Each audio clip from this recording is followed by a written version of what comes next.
Woo! Are the Los Angeles Clippers in hot water? Yes. Man, welcome once again to another episode of the Bigote Brothers podcast. Dude, Man. what's going Yes. on? Yes. Oh man, what's going on? What's going on in LA, man? A whole lot of fraud, a lot of Oh my money god. laundering, Yeah. probably. What's up with that? Let's break it down. Let's break it down. So, Okay. Yeah. um, the Clippers are involved in a bit, as you said. A lot. I don't think it's a bit of hot water. I think it's a lot. I think, Yeah. but so what happened was, paring Pablo Pablo Torre. Torre. He's Yeah. he's on an amazing run right now, man. I think Oh yeah. he's uh he's he's one of. I think ESPN firing him is probably what is for the best Mm-hmm. because he wouldn't do this if he was independent. Right. Right? The reason why Paring Pablo is doing all this stuff right now and he's being great at it is because he's not being paid by the machine, right? Right. So back to the topic at hand. Pablo Torre of Pablo Torre Finds Out did a video recently. Well, essentially, just to break it down, he's from Harvard, right? He's a Harvard graduate, Right. Yeah. and in the Harvard newsletter, he found two Harvard guys who are embroiled in some sort of legal trouble. Yeah.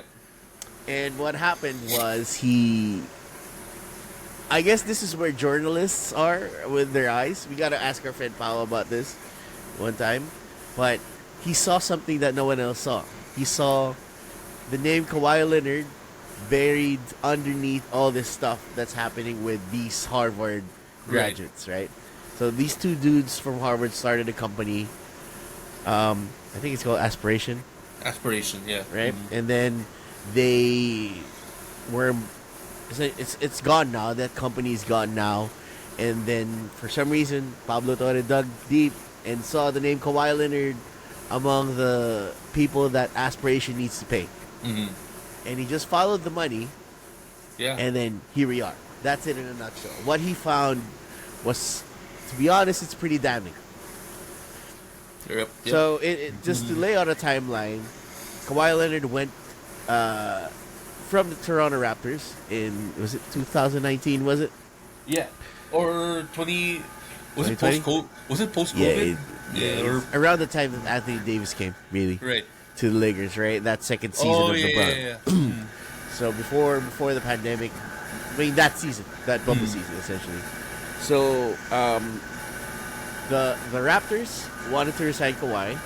Mm-hmm. The Lakers obviously wanted to sign him Yeah. because they wanted the big three, Right. which was that would have been amazing, right? Yeah, we could talk about it in a what if episode, but the Lakers and the Raptors wanted to sign him, and apparently someone came up from behind.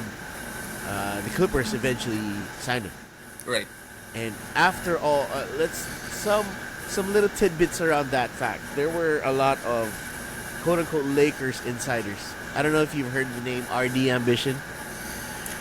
So there was this guy on Lakers Twitter. He's from Lakers Twitter essentially, Right. and a lot of people, a lot of Twitter detectives eventually found out that he's connected to GD Bus. Unofficially, we don't know this Yeah. for sure, Yeah. but that's the standing theory. RD Ambition, the username RD Ambition on Twitter is connected to GD Bus in some way, and this guy broke the news that Kawhi was signing with the Lakers. Yeah. So essentially, the Kawhi to the Lakers was probably done, but for some reason the Clippers went in and at the last second Yeah. and got him.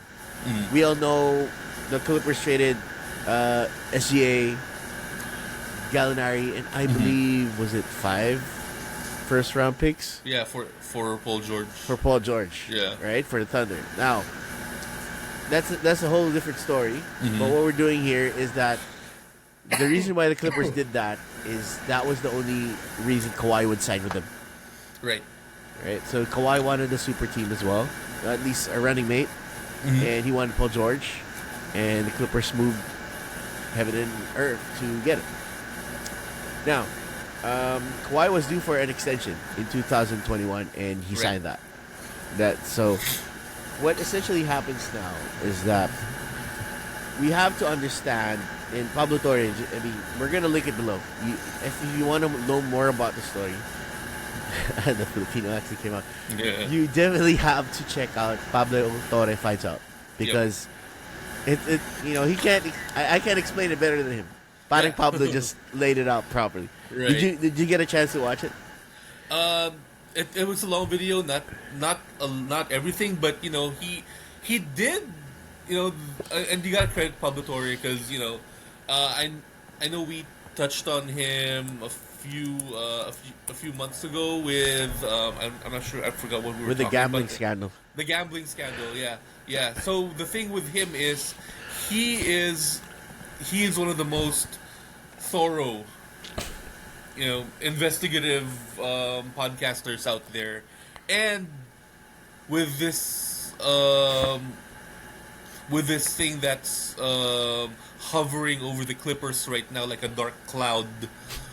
What's happening what he did was he did the number one basic rule when you're trying to investigate something and try to get to the bottom of it: follow the money. And that's what he did. He followed the money. He followed the money. Exactly. Yeah, that's bro. exactly what he did. Yeah. And that's how he found out Right. about Aspirations' connections to the Clippers in their new arena, right? Uh-huh. Because you have to understand the context. This is the time when we all know the Clippers failed in the bubble. They quit. Right. Yeah. Everybody knows that the Clippers quit. Yep. You know what I'm saying? Mhm. And then they faced injury troubles after, Right. right? But at the end of the day, the gamble that they made by trading away their future for this Kawhi Paul George experiment was an absolute failure, Yeah. right? But they had a big milestone coming up. That milestone is that new arena that they essentially built in Inglewood, right? It's in The Inglewood. Intuit Dome, yeah. Into a dome.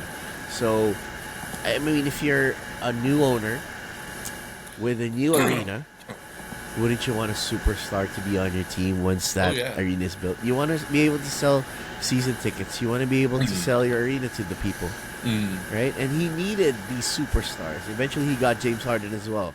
Yeah. So, it's not going to work if there's only James Harden or just Kawhi. It has to have some sort of gravitas to it, and you have to have these kinds of players. So we want to predicate this by saying this is not going to work. The Intuit Dome experiment is not going to be as successful if you have a horrible team. Right. And let's be honest, even as Laker fans, we can admit it, the Clippers have a great team right now. Oh yeah. Yeah. Right? But how they did this, how they got this team, and the lengths that they had to, Steve Ballmer had to go through it, is what was essentially exposed by Pablo Torre. So, in a nutshell, Aspiration was a big sponsor of the Clippers. Steve Ballmer invested, I believe, $50 million based on Pablo's findings. And this Aspiration company has endorsers. A-list, man. They got Tony Stark, bro. They got Iron Man. Yep. They got Leonardo DiCaprio there, among others, right? They got these two big heavyweights that, let's face it, man. The talent fees of these guys aren't cheap. Cool. Yeah. Right? RDJ, just for playing, I think he's earning 9 digits for playing Doctor Doom right now. Oh yeah. He's in 2 movies. Oh, right? absolutely. Yeah. Right? Yeah. That's $100 million at least, right? Just because he's Iron Man, really. So you can imagine the talent fees, the endorsement fees that companies have to pay these guys would be insane, right? Yeah. Oh yeah. But the funny thing is, for some reason, when Pablo dug deep and followed the money, he found out that Kawhi Leonard was being paid $28 million per year, and he was still owed $7 million, and it was in the documents. There's no way around that.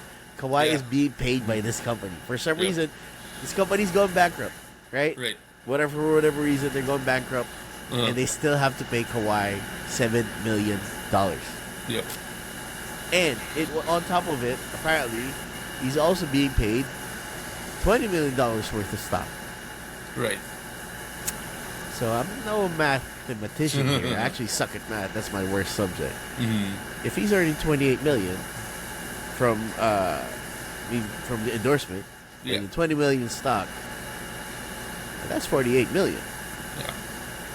And for some reason, Steve Ballmer just paid 50 million to these 50. guys. Yeah. Come on now. So, yeah. right? What do you think about that? That's before I jump to conclusions. What do you think? That's essentially what's going on. It just seems like the company was created, as a front. I mean that's basically what money laundering is. You're concealing the source of money that that you have, but no, I mean in regular in regular business transactions, money laundering is concealing the source of illegally obtained money. All right, That's called layering. Layering, exactly. So, but in this case, the company was. It seems like $50 million. Like again, math is my weakest subject. But he invested $50 million, and he's paying Kawhi 28 million, and then plus another 20 million in stock. So in this case, the math is mathing. The math adds up, man. Why the hell would you pay this small startup? I mean, he says that he owned like 3% of it.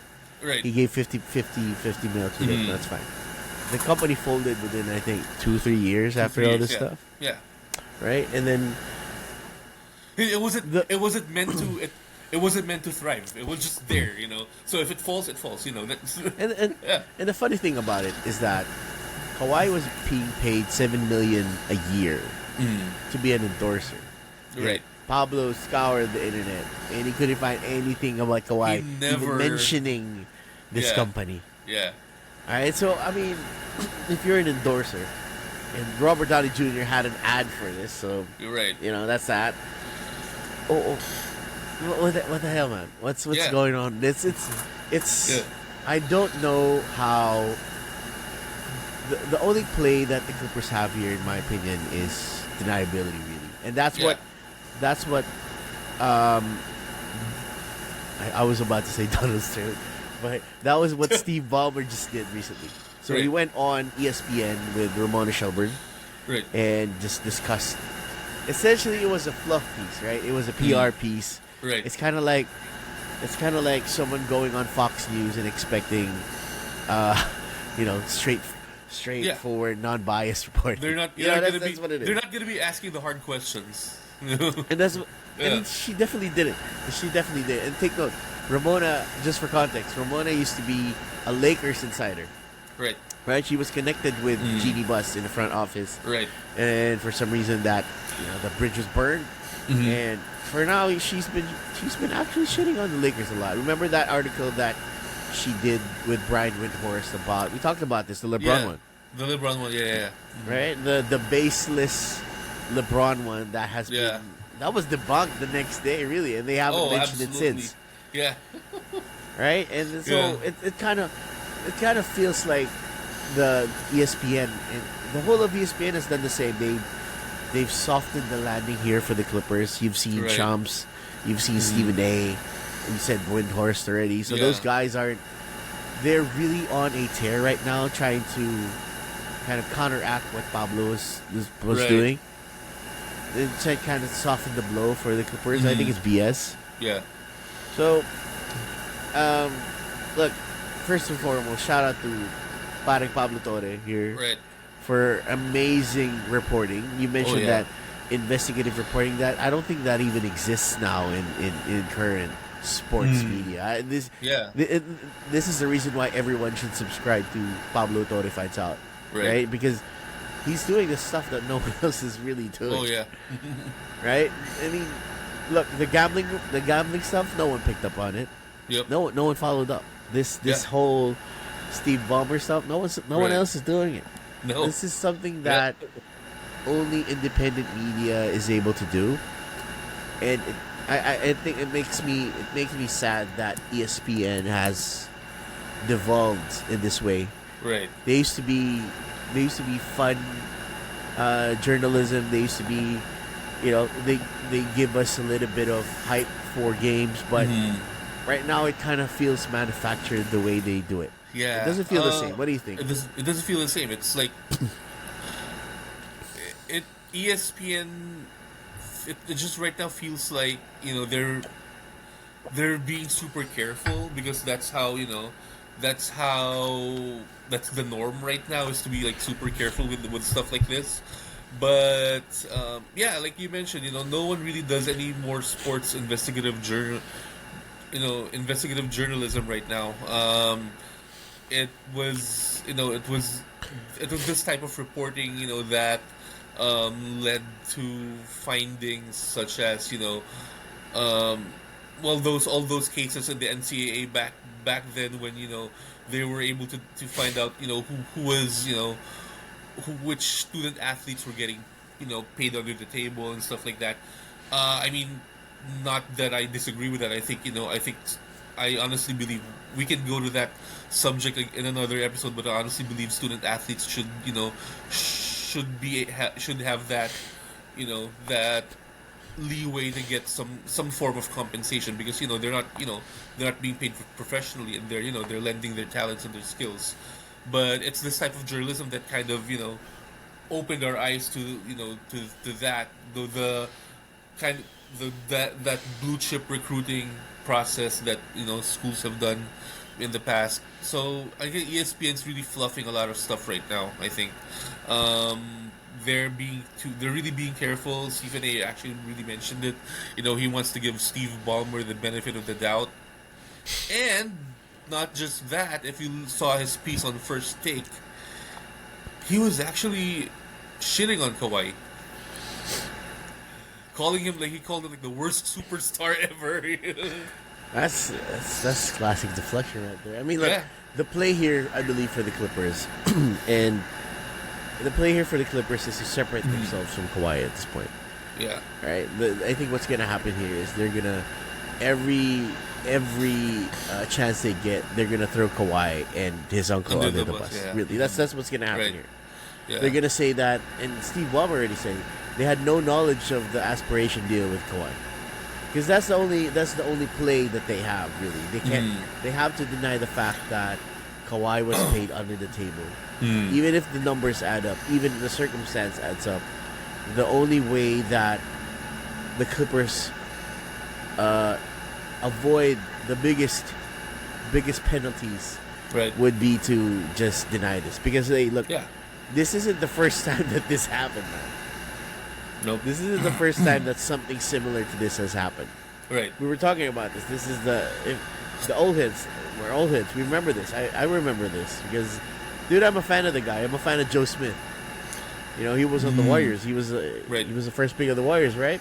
He was on the So- Lakers for some time too when he was older. I think he was. Yeah, I Yeah. think he ring chased on the Lakers too. Yeah. So, let's lay out that situation. So just to compare, go ahead. Tell everyone this Joe Smith story. So basically, what happened was the T Wolves kind of just to skirt the salary cap. They kind of told Joe Smith, hey, we'll pay like $2 million, per year, and then pay you the rest of the money we owe you at a later time. So it's kind of what happened with the T Wolves. Now the problem is there was a paper trail. They put this agreement on paper, which was signed and countersigned by Joe Smith and by the Minnesota Timberwolves organization. So I'm not sure who got to the bottom of it, but they saw the paper trail, and yeah, they what happened was the NBA suspended the Minnesota Timberwolves GM, suspended coach Kevin McHale, and they forfeited 5 first-round draft picks. I think 2 or 3 were returned eventually, but Yep. that's the consequence. And for a team, that's devastating, right? Losing first round draft picks yeah. is a very devastating Right. proposition, because Right. that's your that's an asset that you lost essentially. Yeah. And yeah, just to dive deeper in that one, the reason why the Wolves decided to do that structure with Joe Smith was because they didn't have his bird rights. Right. And they didn't want to lose him for nothing. And Joe Smith was a good contributor for them. Yeah. So Oh, we yeah. mentioned Joe Smith was the first number one pick. Right. But he didn't really pan out as a number one pick. Really, As a but warrior, he was a yeah. great role player Yeah. on the Timberwolves. Him and Kevin Garnett worked very well together, Yep. and the Timberwolves wanted to keep that, but they didn't have his bird rights. That's the problem. Joe Smith Yeah. could have left somewhere else to get more money, but the Timberwolves decided, you know what, we'll give you enough deals to get you to get your bird rights, and Right. then we'll overpay you after. So that's Yeah. that's kind of the thing that they Right. said there was a paper trail with this, which is the dumbest thing ever you could do, and they found out. So Yeah. you know that's how Kevin McHale was screwed. You know, we all know how horrible Kevin McHale was as a GM, Right. and this is where that's probably the last documented Salary case cap, of yeah. salary cap circumvention. Yeah. The other one, I mean, there was a great lag recently was James Harden and the Philly and the Sixers because James Harden had a very, very public disagreement with Daryl Morey, calling him a snake, Right. essentially saying that he won't do business with him again, blah blah blah blah Right. blah. Because everyone knew this. Everyone knew that Daryl Morey, because Daryl Morey, for some reason, convinced James Harden to take less money. Right. And this is probably where the snake stuff is coming in. He probably told him to take less money, Uh-huh. and then he'll just overpay him after. Right. But the thing is, Daryl Morey's smart, right? He didn't leave a paper trail. Mm-hmm. There was nothing to find here. Right. So you can be suspicious about what James Harden said, but at the end of the day, if you keep digging, you're not gonna find anything, and that's Yeah. what Yeah. that's what the Clippers are hoping for here. It was just a Is handshake. that- Yeah. Yeah, so I don't think they're gonna find anything about aspiration and Steve Ballmer explicitly agreeing to say, "I'm gonna give you this $50 million. You give 48 to Kawhi, and you keep the 2 for yourselves as an admin fee." I don't think they're gonna find any paperwork of that. There's not gonna be any hard evidence, but Right. the salary cap experts, right? This is all over Twitter. It's all over Reddit. Is that they said that in order to prove salary cap circumvention, circumstantial evidence is enough. Right. So essentially, what it boils down to is how hard Adam Silver wants to go after this. Exactly. What I wanted to say also was, even if there was no formal written agreement, the fact that someone paid someone, that's already a paper trail in itself. So if the NBA really wants to, to dig deep, they would probably want to go into the financials. So yeah. Because the thing is, look, this sport, this NBA is the salary cap is there for a reason, right? Right. They don't want this to end up like baseball, Right. right? They don't want this to end up like that, where people would just spend exorbitant amounts of money every time, because that makes your sport pay to win, essentially. Right. That makes your sport, whoever is the richest owner can get the richest part. This was the case with Formula One back in the day, when they didn't have budget restrictions. Right. They were just the richer teams, and this is Ferrari was one of the richer teams, McLaren, right? They were the richer teams, and they could afford all these equipment, all these testing, all this stuff, and that's why they were so dominant for a period of time. Right. But now there's a lot more parity because there's a budget involved, and there's regulations involved to keep teams from spending unlimited money every year. Right. So that's what the salary cap is, essentially. It prevents teams from just splurging on people, because if there's no salary cap, number one, you can have the super team that you want. You can essentially have an all-star team. Right. If you're especially for someone like Steve Ballmer. Steve Ballmer is, I believe, the new generation of owner. Because if you look at sports owners in general, most of them are just dudes who bought low, right? They bought Right. these franchises for $10 million. Yeah. In Dr. Bus's case, right? He only bought it for so Yeah. much, Yeah. Shoot. Yeah. right? And then now you got these venture capitalists, you got these Mm. uber rich people. Steve Ballmer is Right. the sixth richest man in the world. Oof. Yeah.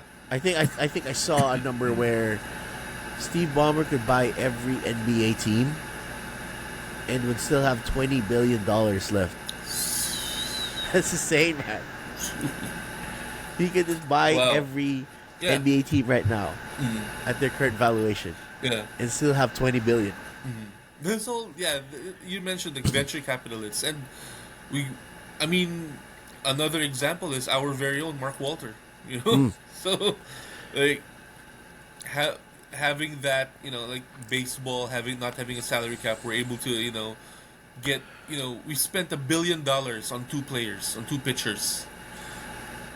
So it's like Shohei Ohtani 750 million, Yoshinobu Yamamoto 250 million. So God. man, this is like the new generation of owners, like you mentioned. Yeah, and again, that you don't want that in baseball. I don't think that's gonna change. I don't think putting a salary cap on that would change anything. It's just Right. But but basketball, it's just it's always had this salary cap for the longest time, right? Right. And from what I've been reading, the owners think the same way, that this is a sacred contract. The salary cap is there to make sure that people can still field competitive teams Right. and not be worried about these richer new owners just dumping money into a team as much as they want, because that removes a lot of the parity. That makes the sport a lot less fun. Yeah. And even then, even with the salary cap, there still is a bit of, you still know which teams have a lot of spending power, Yeah. and which teams are like more attractive for free agents. Yeah, and again, that's the location is something you cannot change, right? The market stuff is something you Right. cannot change. Uh-huh. Los Angeles will always be a lot more desirable than somewhere like Memphis, for example. Right. Sorry, but it's just what it is, right? But Right.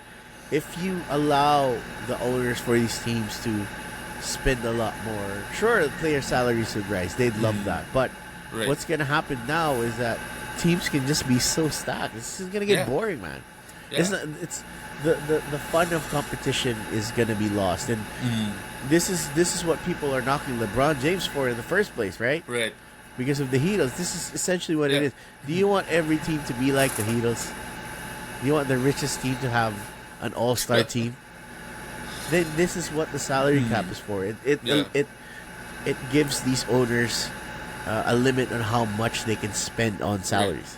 That's just what it's for. And if Steve Ballmer is found to have really broken this, Yeah. what's your take on I think the punishment?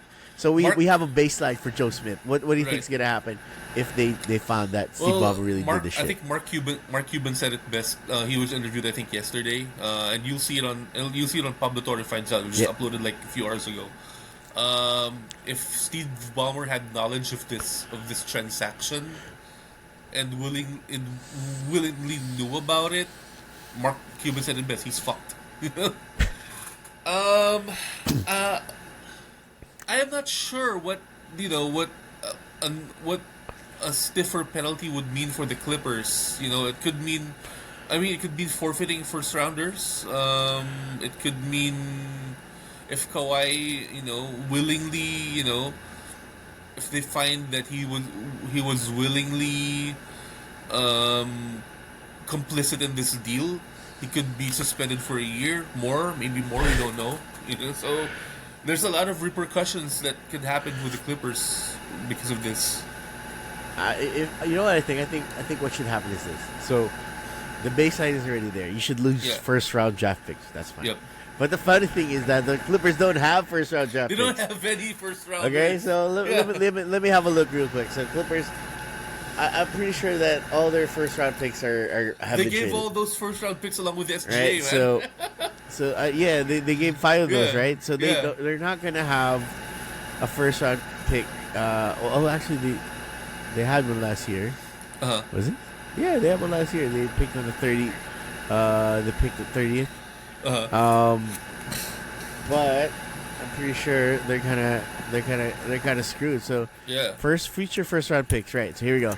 So 2026 they don't own it, right? 2027 OKC has the right to swap, so they have a pick swap with OKC. 2029 they have a Philadelphia has the right to swap. So they don't own it in 2026, 2027, 2028, 2029. Yeah. The only thing the first draft pick they own is 2030, 5 years from now. Wow. So if the league decides to take away 5 first round picks, then they're probably not going to be drafting until 2035, which is 10 years from now. Okay, so that's number 1. Yeah. So number 2 was the suspension of the GMs. Right. So in this case, that's probably going to be a standard. Now, this is, I believe, I don't know if you agree with me, but this is more egregious than the Joe Smith one. Oh yeah. Because Joe Smith didn't get paid more than what the salary cap allows. They just promised him something that's going to happen in the future, but Kawhi was paid something else on top of the salary. Right? I think this is much worse than the Joe Smith situation. There's some fraud involved in this one, you know. just the establishing of a company for the sake of, you know, if it's proven that Aspiration was created as as a business entity just to circumvent the salary cap, then that's fraud, you know. That would be so insane if that's the case. But even if that's not the case, right? Yeah. Kawhi was still paid more than what he should have been. Right. And the link between Ballmer giving $50 million and Kawhi getting 48. Yeah. That's not coincidental, okay? Yeah. But that's why it makes it worse. So I think that Kawhi's contract should be voided. Number 1, Kawhi still gets paid, okay? Yeah. But his contract with the Clippers is voided. But here's the thing: Clippers should still absorb the cap space that contract has. Oh yeah, of course, yeah. Right? You shouldn't be absolved of that. You shouldn't be absolved of. I think Kawhi's earning 40-something million this year. Right. That should be gone. That should be dead cap in your space. Because a fine and the Wolves got fined as well. Yeah, they got. But a fine is nothing to this Steve. Fine is nothing to Steve Ballmer. That's pocket change. It's not gonna deter anything. Yeah. So I think in order to deter something like this, Adam Silver has to come down very hard. Right. On the Clippers. And I'm not just speaking as a Laker fan here. Right. Because I don't want the Lakers doing this shit as well. It's just ethics. Yeah. Remember, there's an article that came out that when Kawhi was negotiating with the Lakers, his uncle, his essentially manager, was negotiating for secret stuff, extra stuff from the Lakers, and Jeannie Buss turned him down because of that. Yeah. Because she didn't want to fuck with the salary cap. It's integrity. Yeah. All right. So this Adam Silver has to come down hard on this one because everyone's looking at this right now.